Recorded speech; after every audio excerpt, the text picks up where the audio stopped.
सच की बाणी नानक आखे, सच सुनाए सी सच की बेला चैलेंज ਇਹ ਦਿੱਤਾ ਹੋਇਆ। ਇਹ ਹਰ ਹਕੂਮਤ ਨੂੰ ਰੜਕਦਾ ਹੈ। ਨਾ ਸਿਰਫ ਇਲੈਕਸ਼ਨਾਂ ਦੇ ਵਿੱਚ ਮੋਦੀ ਦਾ ਰੱਥ ਪੰਜਾਬ ਦੇ ਵਿੱਚ ਰੁਕਿਆ ਕਿ ਸੀਏ ਔਰ ਦੂਸਰੇ ਕਾਨੂੰਨ ਜਿਹੜੇ ਨੇ ਉਹ ਲਾਗੂ ਹੁੰਦੇ ਨੇ, ਬਾਕੀ ਮੁਸਲਮਾਨ ਭਾਈਚਾਰਾ ਸ਼ਾਹੀਨ ਬਾਗ ਦੂਜੇ ਖਲੋਂਦਾ, ਪੰਜਾਬ ਨਾਲ ਜਾ ਕੇ ਖਲੋ ਜਾਂਦਾ। ਹਵਾਈ ਸਫ਼ਰ ਦੀਆਂ ਟਿਕਟਾਂ ਦੇ ਕੇ ਜਿਹੜਾ ਉਹ ਮਹਿਫੂਜ਼ ਉਹਨਾਂ ਨੂੰ ਘਰਾਂ 'ਚ ਪਹੁੰਚਾਉਂਦੇ ਨੇ।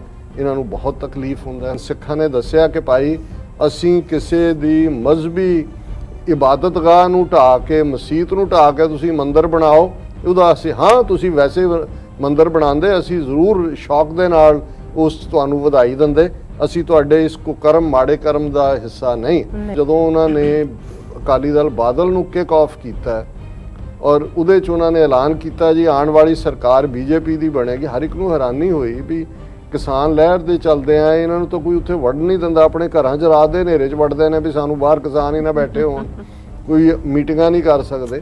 ਇਹ ਕਿਵੇਂ ਸਰਕਾਰ ਬਣਾਉਣ ਦੇ ਦਾਅਵੇ? ਲੰਬੇ ਸਮੇਂ ਤੋਂ ਚੱਲਦੇ ਆ ਰਹੇ ਅੰਦੋਲਨ ਵੱਲ ਇਸ਼ਾਰਾ ਕਰਦਿਆਂ ਚੀਫ ਮਿਨਿਸਟਰ ਅਮਰਿੰਦਰ ਸਿੰਘ ਨੇ ਕਿਹਾ ਕਿ ਇਸ ਅੰਦੋਲਨ ਵਿੱਚ ਪੰਜਾਬ ਅਤੇ ਦੇਸ਼ ਦੀ ਸੁਰੱਖਿਆ ਨੂੰ ਖਤਰਾ ਪੈਦਾ ਕਰਨ ਦੀ ਸਮਰੱਥਾ ਹੈ। ਉਹਦੇ 'ਚ ਨਾਲ ਹੀ ਕੋਟ ਕੀਤਾ, ਪਾਕਿਸਤਾਨ ਸਮਰਥਿਤ ਭਾਰਤ ਵਿਰੋਧੀ ਤਾਕਤਾਂ ਸਰਕਾਰ ਨਾਲ ਕਿਸਾਨਾਂ ਦੇ ਅਸੰਤੋਸ਼ ਦਾ ਲਾਹਾ ਚੁੱਕਣਾ ਚਾਹੁੰਦੇ ਹਨ। Viewers welcome back to programme. So viewers ਹੁਣ ਆਪਾਂ ਗੱਲਬਾਤ ਕਰਨ ਜਾ ਰਹੇ ਹਾਂ ਕਿ ਪੰਜਾਬ ਦੇ chief minister captain Amarinder Singh ਦੀਆਂ ਹਰਕਤਾਂ ਅੱਜ ਕੱਲ੍ਹ ਸ਼ੱਕ ਦੇ ਘੇਰੇ ਵਿੱਚ ਹਨ। ਉਹ ਦਿੱਲੀ ਪਹੁੰਚਦੇ ਹਨ, ਸੋਨੀਆ ਗਾਂਧੀ ਤੋਂ ਇਲਾਵਾ ਮੋਦੀ ਅਤੇ ਅਮਿਤ ਸ਼ਾਹ ਨਾਲ ਵੀ ਖਾਸ ਮੁਲਾਕਾਤਾਂ ਕਰਦੇ ਹਨ। ਕੈਪਟਨ ਅਮਰਿੰਦਰ ਸਿੰਘ ਦੀ ਜਿਹੜੀ ਬੋਡੀ ਲੈਂਗੁਏਜ ਦੱਸਦੀ ਹੈ ਕਿ ਉਹ ਕੋਈ ਵੀ ਸਿਆਸੀ ਧਮਾਕਾ ਕਰ ਸਕਦੇ ਹਨ, ਜਿਸ ਵਿੱਚ ਬੀਜੇਪੀ ਪਾਰਟੀ ਵਿੱਚ ਸ਼ਾਮਲ ਹੋਣਾ ਵੀ ਹੋ ਸਕਦਾ ਹੈ। ਸੋ ਇਸ ਬਾਰੇ ਆਪਾਂ ਗੁਫ਼ਤਗੂ ਕਰਨ ਜਾ ਰਹੇ ਹਾਂ। ਸੋ ਅਸੀਂ ਚਾਹਾਂਗੇ ਕਿ ਤੁਸੀਂ ਇਸੇ ਤਰ੍ਹਾਂ ਹੀ ਬਣੇ ਰਹਿਣਾ। ਦੇਖਣ ਸੁਣਨ ਲਿਖਣ ਲਈ ਤੁਹਾਡਾ ਸਭ ਦਾ ਬਹੁਤ ਬਹੁਤ ਸ਼ੁਕਰੀਆ ਜੀ। ਡਾਕਟਰ ਸਾਹਿਬ ਕੀ ਕਹਿਣਾ ਚਾਹੋਗੇ? ਦੇਖੋ, ਭਾਰਤ ਦੀ ਮੋਦੀ ਦੀ ਹਕੂਮਤ ਜਿਹੜੀ ਕਿ ਨਾਗਪੁਰ ਜਿੱਥੇ RSS ਦਾ ਹੈੱਡਕੁਆਰਟਰ ਪਿਛਲੇ 100 ਸਾਲ ਤੋਂ ਹੈ, ਉਹਦੀਆਂ ਸਿੱਧੀਆਂ ਹਦਾਇਤਾਂ 'ਤੇ ਚੱਲਦੀ ਹੈ। ਉਹ ਪੰਜਾਬ ਨੂੰ ਹਰ ਹਾਲ ਵਿੱਚ ਅਨਸਟੇਬਲ ਕਰਨ ਔਰ ਅਨਸਟੇਬਲ ਦੇ ਪਿੱਛੇ ਜਾਂ ਡੀਸਟੇਬਲਾਈਜ਼ ਕਰਨ ਦੇ ਪਿੱਛੇ ਉਹਨਾਂ ਦੀ ਮਨਸ਼ਾ ਸਿੱਖ ਕੌਮ ਨੂੰ ਫਰਦਰ ਡਿਵਾਈਡ ਕਰਕੇ ਪੰਜਾਬ ਦੇ ਵਿੱਚ ਸਿੱਖ ਇੰਸਟੀਟਿਊਸ਼ਨਸ ਨੂੰ ਡਿਸਟਰੋਏ ਕਰਨਾ ਔਰ ਇਵੈਂਚੁਅਲੀ ਪੋਲੀਟੀਕਲੀ ਵੀ ਜਿਹੜਾ ਸਿੱਖ ਕਰੈਕਟਰ ਦੇ ਨਾਲ ਭਾਵੇਂ ਉੱਥੇ ਅੱਜ ਪਾਰਟੀਆਂ ਅਕਾਲੀ, ਕਾਂਗਰਸ, ਆਮ ਆਦਮੀ ਕੋਈ ਵੀ ਹੈ, ਉਹਨਾਂ ਦੇ ਵਿੱਚ ਪਿੱਛੇ ਡਰਾਈਵਿੰਗ ਫੋਰਸ ਤਾਂ ਪੰਥਕ ਵੋਟ ਜਾਂ ਸਿੱਖੀ ਵੋਟ ਹੁੰਦੀ ਹੈ, ਉਹਨੂੰ ਪਾਸ਼ ਕਰਨਾ, ਤਾਰ ਕਰਨਾ ਔਰ ਇਵੈਂਚੁਅਲੀ ਜਿਹੜਾ ਹਿੰਦੂਤਵਾ ਦਾ ਝੰਡਾ ਪੰਜਾਬ ਦੇ ਉੱਤੇ ਵੀ ਲਹਿਰਾਣਾ। ਹਾਲਾਂ ਕੋਈ ਸੁਣਨ ਵਾਲਾ ਕਹਿ ਸਕਦਾ ਜੀ ਆਲਰੇਡੀ ਪੰਜਾਬ ਤਾਂ ਭਾਰਤ ਦਾ ਹੀ ਹਿੱਸਾ ਨਹੀਂ। ਜੇ ਤੁਸੀਂ ਹਿੰਦੂਤਵਾ ਦੇ ਆਧਾਰ ਤੋਂ ਦੇਖੋ, 2014 ਦੇ ਵਿੱਚ ਵੀ ਮੋਦੀ ਦਾ ਜੇਤੂ ਰੱਥ ਹਿੰਦੂਤਵਾ ਦਾ ਸਾਰੇ ਦੇਸ਼ ਵਿੱਚ ਘੁੰਮਿਆ, ਜੇ ਰੁਕਿਆ ਤੇ ਆ ਕੇ ਪੰਜਾਬ ਦੇ ਵਿੱਚ ਰੁਕਿਆ। ਉਸ ਜ਼ਮਾਨੇ 'ਚ ਵੀ 4 ਸੀਟਾਂ ਜਿਹੜੀਆਂ ਨੇ ਪਾਰਲੀਮੈਂਟ ਦੀਆਂ ਉਹ ਆਮ ਆਦਮੀ ਪਾਰਟੀ ਨੂੰ ਔਰ ਬਾਕੀ ਕਾਂਗਰਸ, ਅਕਾਲੀ, ਬੀਜੇਪੀ ਨੂੰ ਉਹੀ ਲਿਮਿਟਿਡ ਜੋ 2 ਉਹਨਾਂ ਦੀਆਂ ਹੁੰਦੀਆਂ ਨੇ ਉਹ। ਔਰ ਇਹ ਇਸ ਗੱਲ ਨੇ ਉਹਨਾਂ ਨੂੰ ਬਹੁਤ ਤਕਲੀਫ ਦਿੱਤੀ। 2019 ਦੇ ਵਿੱਚ ਫਿਰ ਉਹੀ ਕਹਾਣੀ ਰਿਪੀਟ ਕੀਤੀ ਗਈ ਜਦੋਂ ਕਿ ਬਾਕੀ ਭਾਰਤ ਭਰ 'ਚ 300 ਤੋਂ ਜ਼ਿਆਦਾ ਸੀਟਾਂ ਲੈ ਕੇ ਆਏ। ਔਰ ਇਹੀ ਨਹੀਂ, ਜੇ ਤੁਸੀਂ ਇਸ ਸਾਰੇ 2014 ਤੋਂ ਜਦੋਂ ਮੋਦੀ ਬਣਦਾ 21 ਤੱਕ ਦੇਖੋ, 7 ਸਾਲ ਦੇ ਪੀਰੀਅਡ 'ਚ ਕਿ ਜੇ ਸਭ ਤੋਂ ਸੀਰੀਅਸ ਚੈਲੰਜ, ਹਾਲਾਂ ਵੋਟਾਂ ਦੇ ਲੈਵਲ 'ਤੇ ਮਮਤਾ ਬੈਨਰਜੀ ਨੇ ਜਿਸ ਲੈਵਲ ਦੇ ਉੱਤੇ ਇਹਨਾਂ ਨੂੰ ਸ਼ਿਕਸਤ ਦਿੱਤੀ ਉਹ ਰਿਮਾਰਕੇਬਲ ਹੈ, ਅਸੀਂ ਉਸ ਨੂੰ ਹਮੇਸ਼ਾ ਐਡਮਾਇਰ ਕਰਦੇ ਹਾਂ। ਪਰ ਉੱਥੇ ਬੰਗਾਲੀ ਇਨ ਟੋਟੋ ਨਾਲ ਖਲੋਤੇ, ਆਲਰੇਡੀ ਉਹ ਰੂਲਿੰਗ ਜਿਹੜੀ ਹੈ ਉਸ ਦੀ ਹਕੂਮਤ ਔਰ ਜ਼ਾਹਰ ਹੈ ਕਿ ਉਸ ਦਾ ਆਪਣਾ ਬੈਸਟੀਓਨ ਵੀ, ਆਪਣਾ ਕਿਲਾ ਵੀ। ਲੇਕਿਨ ਜਦੋਂ ਅਸੀਂ ਪੰਜਾਬ 'ਚ ਸਿੱਖ ਕੌਮ ਦੇ ਹਵਾਲੇ ਨਾਲ ਅਸੀਂ ਤਾਂ ਲਾਵਾਰਸ ਹੈ। ਸਾਨੂੰ ਤਾਂ ਜਿਵੇਂ ਉਹ ਅਕਾਲੀ ਬਾਦਲ ਐਂਡ ਕੰਪਨੀ ਇਹਨਾਂ ਨਾਲ ਰਲੇ ਸੀ ਹੁਣ ਤੋਂ ਕੁਝ ਮਹੀਨੇ ਪਹਿਲਾਂ ਤੱਕ, ਜਿਹੜੇ ਇਹਨਾਂ ਨੂੰ ਪ੍ਰਮੋਟ ਕਰ ਰਹੇ ਸੀ, ਉਹਦਾ ਮੋਦੀ ਦਾ ਰੱਥ ਲੈ ਕੇ ਬਾਦਲ ਜਿਹੜਾ ਉਹ ਖੁਦ ਅੱਗੇ ਤੁਰਨ ਵਾਲਾ ਸੀ। ਕਾਂਗਰਸ ਉਸ ਦੀ 74 ਸਾਲ ਦੀ ਹਿਸਟਰੀ ਸਿੱਖ ਵਿਰੋਧੀ, ਇੱਕ ਤੋਂ ਬਾਅਦ ਇੱਕ ਨਸਲਕੁਸ਼ੀ ਇੰਦਰਾ ਗਾਂਧੀ ਦੇ ਥੱਲੇ, ਉਸ ਤੋਂ ਪਹਿਲਾਂ ਨਹਿਰੂ ਦਾ ਕੀ ਵਰਤਾਰਾ ਰਿਹਾ ਉਹ ਅਕਸਰ ਅਸੀਂ ਗੱਲਬਾਤ ਕਰਦੇ ਹਾਂ। ਔਰ ਆਮ ਆਦਮੀ ਪਾਰਟੀ ਵਾਲਾ ਵੀ ਜਿਹੜਾ ਆਇਆ ਇਹਨਾਂ ਦੋਨਾਂ ਨੂੰ ਨਕਾਰਨ ਦੇ ਨਾਂ ਥੱਲੇ, ਉਹ ਵੀ ਸਿਰ ਤੇ ਗਾਂਧੀ ਟੋਪੀ ਰੱਖ ਕੇ ਔਰ ਭਾਰਤ ਮਾਤਾ ਕੀ ਜੈ ਔਰ ਵੰਦੇ ਮਾਤਰਮ ਵਾਲੀ ਕੈਟਾਗਰੀ। ਸੋ ਕੁੱਲ ਮਿਲਾ ਕੇ ਸਾਨੂੰ ਤਾਂ ਜਿਹੜਾ ਉਹ ਸਿਟਿੰਗ ਡਕਸ ਵਾਂਗ ਹਰ ਕੋਈ ਚੰਬੜਨਾ ਚਾਹੁੰਦਾ। ਪਰ ਇਹਦੇ ਬਾਵਜੂਦ ਜਿਹੜੀ ਸਤਿਗੁਰਾਂ ਦੀ ਕਮਾਈ ਉਸ ਧਰਤੀ ਦੇ ਉੱਤੇ 5.5 ਸਦੀਆਂ ਦੀ ਜਿਹੜੀ ਸਿੱਖ ਥਾਟ ਦੀ ਰਹੀ ਹੈ, ਜਿਨੇ ਸੱਚ ਕੀ ਬਾਣੀ ਨਾਨਕ ਆਖੈ, ਸੱਚ ਸੁਣਾਏ ਸੀ ਸੱਚ ਕੀ ਬੇਲਾ ਚੈਲੰਜ ਇਹ ਦਿੱਤਾ ਹੋਇਆ, ਇਹ ਹਰ ਹਕੂਮਤ ਨੂੰ ਰੜਕਦਾ ਹੈ। ਨੰਬਰ ਭਾਵੇਂ ਸਾਡੇ ਕੋਲ ਨਹੀਂ ਹੈ, ਔਰ ਉਹੀ ਡਿਫਾਈਂਸ ਨਾ ਸਿਰਫ ਇਲੈਕਸ਼ਨਾਂ ਦੇ ਵਿੱਚ ਮੋਦੀ ਦਾ ਰੱਥ ਪੰਜਾਬ ਦੇ ਵਿੱਚ ਰੁਕਿਆ। ਜੇ ਅਸੀਂ ਪਿਛਲੇ ਪੀਰੀਅਡ ਦੇ ਵਿੱਚ ਦੇਖੀਏ ਕਿ ਸੀਏ ਔਰ ਦੂਸਰੇ ਕਾਨੂੰਨ ਜਿਹੜੇ ਨੇ ਉਹ ਲਾਗੂ ਹੁੰਦੇ ਨੇ, ਬਾਕੀ ਮੁਸਲਮਾਨ ਭਾਈਚਾਰਾ ਸ਼ਾਹੀਨ ਬਾਗ ਦੂਜੇ ਖਲੋਂਦਾ, ਪੰਜਾਬ ਨਾਲ ਜਾ ਕੇ ਖਲੋ ਜਾਂਦਾ। ਪੰਜਾਬ ਦਾ ਜਿਹੜਾ ਹੈ ਉਸ ਦੇ ਵਿੱਚ ਵੀ ਉਸ ਦਾ ਵਿਰੋਧ ਹੁੰਦਾ, ਬਹੁਤ ਤਕਲੀਫ ਹੁੰਦੀ ਹੈ ਉਹਨਾਂ ਨੂੰ ਕਿ ਵੀ ਅਸੀਂ ਤਾਂ ਟ੍ਰੈਡੀਸ਼ਨਲੀ ਇਹਨਾਂ ਨੂੰ ਹਮੇਸ਼ਾ ਮੁਸਲਮਾਨਾਂ ਦੇ ਖਿਲਾਫ ਵਰਤਦੇ ਰਹੇ। ਕਸ਼ਮੀਰ ਦੇ ਵਿੱਚ ਆਈਨੀ ਗੁੰਡਾਗਰਦੀ ਕਰਦੇ ਨੇ। 5 ਅਗਸਤ 2019 ਨੂੰ ਕਸ਼ਮੀਰੀ ਬੱਚੀਆਂ ਨੂੰ ਭਾਰਤ ਭਰ 'ਚ ਹਿਊਮਿਲੇਟ ਕਰਨਾ ਚਾਹੁੰਦੇ ਸੀ, ਉਹਨਾਂ ਨੂੰ ਬੇਪਤ ਕਰਨਾ ਚਾਹੁੰਦੇ ਸੀ। ਭਾਰਤ ਭਰ ਦੇ ਵਿੱਚ ਸਿੱਖ ਉਹਨਾਂ ਦੇ ਨਾਲ ਖਲੋ ਜਾਂਦੇ ਨੇ, ਕਸ਼ਮੀਰੀ ਬੱਚੀਆਂ ਦੇ ਨਾਲ ਗੁਰਦੁਆਰਿਆਂ ਦੇ ਦਰਵਾਜ਼ੇ ਖੁੱਲ ਜਾਂਦੇ ਨੇ ਕੋਲੋਂ, ਕਿਉਂਕਿ ਬਾਕੀ ਤਾਂ ਬੰਦ ਕੀਤਾ ਹੋਇਆ ਸਾਰਾ, ਜੰਮੂ ਕਸ਼ਮੀਰ ਕੱਟਿਆ ਹੋਇਆ ਸੀ। ਹਵਾਈ ਸਫ਼ਰ ਦੀਆਂ ਟਿਕਟਾਂ ਦੇ ਕੇ ਜਿਹੜਾ ਉਹ ਮਹਿਫੂਜ਼ ਉਹਨਾਂ ਨੂੰ ਘਰਾਂ 'ਚ ਪਹੁੰਚਾਉਂਦੇ ਨੇ। ਇਹਨਾਂ ਨੂੰ ਬਹੁਤ ਤਕਲੀਫ ਹੁੰਦਾ ਹੈ। ਉਹਨਾਂ ਨੇ ਕਿਹਾ ਠੀਕ ਹੈ ਪੰਜਾਬ, ਤੁਸੀਂ ਬੜਾ ਆਪਣਾ ਜੱਟ ਜ਼ਿਮੀਂਦਾਰ ਬਣੇ ਹੋਏ ਹੋ, ਬੜੇ ਆਪਣਾ ਮਾਣ ਕਰਦੇ ਹੋ ਆਪਣੀ ਜ਼ਮੀਨ, ਅਸੀਂ ਹੁਣ ਉਹ ਕਾਨੂੰਨ ਲਿਆ ਕੇ ਤੁਹਾਡੀਆਂ ਜ਼ਮੀਨਾਂ ਹੀ ਅੰਬਾਨੀ ਅਡਾਨੀ ਪਤੰਜਲੀ ਦੇ ਹਵਾਲੇ ਕਰ ਰਹੇ ਹਾਂ। ਔਰ ਵਕਤ ਵੀ ਉਹਨਾਂ ਨੇ ਚੁਣਿਆ ਕੋਵਿਡ-19 ਦਾ, ਜੂਨ ਮਹੀਨੇ ਆਰਡੀਨੈਂਸ ਲਿਆਏ, 6 ਮਹੀਨੇ ਦੇ ਵਿੱਚ ਲਾਅ ਬਣਾ ਦਿੱਤੇ। ਪੰਜਾਬ ਖਲੋ ਗਿਆ, ਹਰਿਆਣੇ ਦਾ ਸਿੱਖ ਖਲੋ ਗਿਆ, ਵੈਸਟਰਨ ਯੂਪੀ ਦਾ ਜਾਟ, ਹਰਿਆਣੇ ਦਾ ਜਾਟ ਖਲੋਤਾ ਹੈ, ਜਿਹਨੂੰ ਅਸੀਂ ਹਮੇਸ਼ਾ ਐਕਨੋਲਜ ਕਰਦੇ। ਔਰ ਇਹਦੇ ਬਾਵਜੂਦ ਕਿ ਲੀਡਰਸ਼ਿਪ 'ਚ ਤਰੇੜਾਂ ਨੇ, ਕੀ ਹੈ ਕੀ ਨਹੀਂ ਹੈ, ਲੇਕਿਨ ਇਸ ਸਾਰੇ ਪੀਰੀਅਡ 700 ਤੋਂ ਜ਼ਿਆਦਾ ਹੁਣ ਤਾਂ ਉਹ ਨੰਬਰ ਕੋਟ ਹੁੰਦਾ ਹੈ, ਕਿਸਾਨ ਸ਼ਹੀਦ ਹੁੰਦੇ ਨੇ, ਲੇਕਿਨ ਜਿਹੜਾ ਵਿਰੋਧ ਬਰਾਬਰ ਜਾਰੀ ਹੈ ਕਿ ਅਸੀਂ ਤੁਹਾਡੇ ਇਹਨਾਂ ਕਾਨੂੰਨਾਂ ਨੂੰ ਨਹੀਂ ਮੰਨਦੇ। ਔਰ ਇਹੀ ਪਾਰਟ ਅਸੀਂ ਮੰਦਰ 5 ਅਗਸਤ 2020 ਨੂੰ ਸਾਦੇ ਨੇ, ਔਰ ਇੰਨਾ ਪ੍ਰੈਸ਼ਰ ਬਿਲਟ ਹੁੰਦਾ ਸਿੱਖਾਂ ਦਾ ਡਾਇਸਪੋਰਾ ਪੰਜਾਬ ਦੇ। ਉਹ ਚਾਹੁੰਦੇ ਸੀ ਜੀ ਜਥੇਦਾਰ ਅਕਾਲ ਤਖਤ ਤੋਂ ਐਕਟਿੰਗ ਉੱਥੇ ਬੈਠਾ ਹੋਏਗਾ, ਉਹ ਆਪਣੇ 1-2 ਟੁਚੇ ਜੇ ਉਹ ਲੈ ਗਏ, ਲੇਕਿਨ ਸਿੱਖਾਂ ਨੇ ਦੱਸਿਆ ਕਿ ਭਾਈ ਅਸੀਂ ਕਿਸੇ ਦੀ ਮਜ਼ਹਬੀ ਇਬਾਦਤਗਾਹ ਨੂੰ ਢਾਹ ਕੇ, ਮਸੀਤ ਨੂੰ ਢਾਹ ਕੇ ਤੁਸੀਂ ਮੰਦਰ ਬਣਾਓ, ਉਹਦਾ ਅਸੀਂ ਹਾਂ ਤੁਸੀਂ ਵੈਸੇ ਮੰਦਰ ਬਣਾਉਂਦੇ, ਅਸੀਂ ਜ਼ਰੂਰ ਸ਼ੌਕ ਦੇ ਨਾਲ ਉਸ ਤੁਹਾਨੂੰ ਵਧਾਈ ਦਿੰਦੇ, ਅਸੀਂ ਤੁਹਾਡੇ ਇਸ ਕੁਕਰਮ ਮਾੜੇ ਕਰਮ ਦਾ ਹਿੱਸਾ ਨਹੀਂ।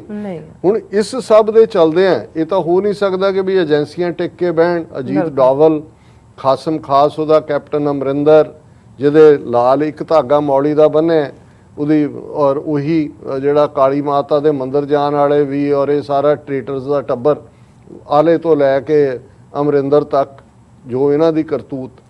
ਫਿਰ ਉਹਨਾਂ ਨੇ ਦੇਖਿਆ ਵੀ ਕਾਂਗਰਸ ਔਰ ਆਪਸੀ ਵੀ ਜਿੱਥੇ ਹੁੰਦੇ ਨੇ, ਜਿਹੜੀ ਇੱਕ ਸੱਤਾ ਦੀ ਲਾਲਸਾ ਹੈ, ਜਿਹੜੀ ਹਿਰਸ ਹੈ ਪਾਵਰ ਦੀ, ਗਰੀਡ, ਜਿੱਥੇ ਇਕੱਠੀਆਂ ਹੁੰਦੀਆਂ ਨੇ ਉੱਥੇ ਤਾਂ ਈਮਾਨ ਹੁੰਦਾ ਹੀ ਨਹੀਂ।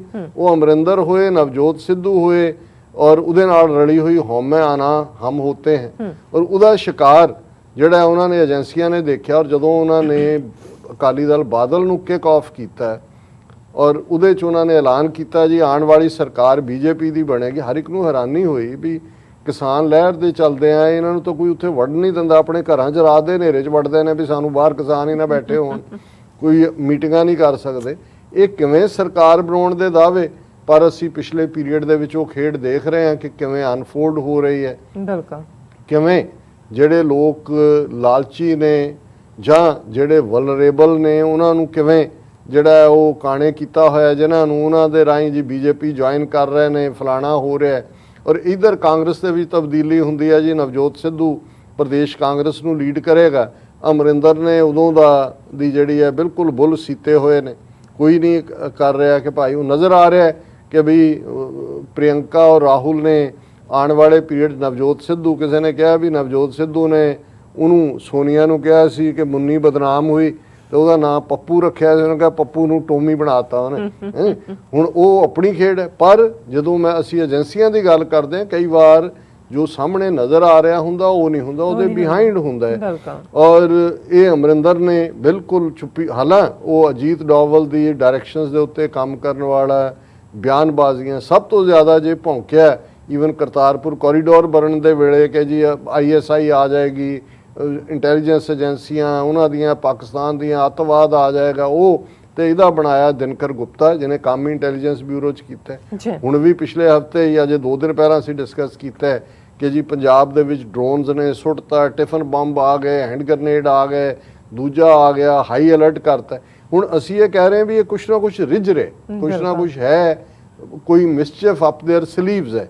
ਹੁਣ ਇਹ ਹੋਇਆ ਜੀ ਕਿ ਅਮਰਿੰਦਰ ਦਿੱਲੀ ਜਾਏਗਾ, ਸੋਨੀਆ ਗਾਂਧੀ ਨੂੰ ਮਿਲਣ ਜਾਏਗਾ। ਕੀ ਮਿਲਿਆ ਕਿ ਪਹਿਲਾਂ ਵੀ ਮਿਲਿਆ ਹੋਇਆ, ਕਿਹੜਾ ਮਿਲਣ ਖੁਣੋ ਇਹਨਾਂ ਦਾ ਥੋੜ੍ਹਾ। ਪਰ ਜਿਹੜੀ ਖਬਰ ਨੇ ਮੇਰਾ ਧਿਆਨ ਖਿੱਚਿਆ ਔਰ ਬਾਡੀ ਲੈਂਗੁਏਜ, ਉਹ ਦਿੱਲੀ ਗਿਆ, ਜਿਹਨੂੰ ਇਸ ਸਾਲ ਸਾਰੇ ਜਦੋਂ ਦਾ ਕਿਸਾਨ ਮੋਰਚਾ ਚੱਲ ਰਿਹਾ ਹੈ, ਇਹਨੇ ਮੋਦੀ ਨਾਲ ਮਿਲਣ ਦਾ ਕੋਈ ਵਕਤ ਨਹੀਂ ਮੰਗਿਆ, ਮੋਦੀ ਨੂੰ ਨਹੀਂ ਮਿਲਿਆ। ਹੁਣ ਅਚਾਨਕ ਬਿਲਕੁਲ ਜਦੋਂ ਕਿ ਇਹ ਖੁੰਝੇ ਲੱਗ ਗਿਆ ਵਿਦਨ ਦਾ ਪਾਰਟੀ ਵੀ, ਔਰ ਜ਼ਾਹਰ ਹੈ ਵੀ ਅਗਲੀ ਜਿਹੜੀ ਇਲੈਕਸ਼ਨ ਹੈ ਉਹਨਾਂ ਨੇ ਕੈਂਪੇਨ ਵੀ ਸਿੱਧੂ ਨੂੰ ਅੱਗੇ ਰੱਖ ਕੇ ਲੜਨੀ ਹੈ, ਔਰ ਜੇ ਉਹਨਾਂ ਦੀ ਮੈਜੋਰਟੀ ਬਣਦੀ ਹੈ ਤੇ ਚੀਫ ਮਿਨਿਸਟਰ ਵੀ ਉਹ ਬਣੇਗਾ। ਹੁਣ ਇਹ ਪਰ ਤੋਲ ਰਿਹਾ, ਪਰ ਚੁੱਪਚਾਪ। ਔਰ ਉੱਥੇ ਜਿਵੇਂ ਮੋਦੀ ਨੂੰ ਮਿਲਦਾ ਹੈ, ਅਮਿਤ ਸ਼ਾਹ ਨੂੰ ਮਿਲਦਾ ਹੈ, ਤੁਸੀਂ ਬਾਡੀ ਲੈਂਗੁਏਜ ਦੇਖਦੇ ਹੋ। ਔਰ ਉਸ 'ਚ ਵੀ ਕਿ ਜੀ ਉਹਨੇ ਜਿਹੜਾ ਕੈਪਟਨ ਅਮਰਿੰਦਰ ਨੇ ਮੋਦੀ ਨਾਲ ਮੁਲਾਕਾਤ ਕਰਕੇ ਕਿਸਾਨਾਂ ਦੀਆਂ ਮੰਗਾਂ ਚੁੱਕੀਆਂ। ਹੁਣ ਇਹਨੂੰ ਵਕਤ ਮਿਲਿਆ ਕਿਸਾਨਾਂ ਦੇ, ਪਰ ਉੱਥੇ ਵੀ ਉਹਨਾਂ ਨੂੰ ਇਹ ਦੱਸਣ ਦੇ ਲਈ ਕਿ ਮੇਰੇ ਤੋਂ ਵਧੀਆ ਸਿੱਖਾਂ ਦੇ ਕਾਜ਼ ਨੂੰ ਡੈਮੇਜ ਕਰਨ ਵਾਲਾ ਕੋਈ ਹੋਰ ਨਹੀਂ ਹੋ ਸਕਦਾ।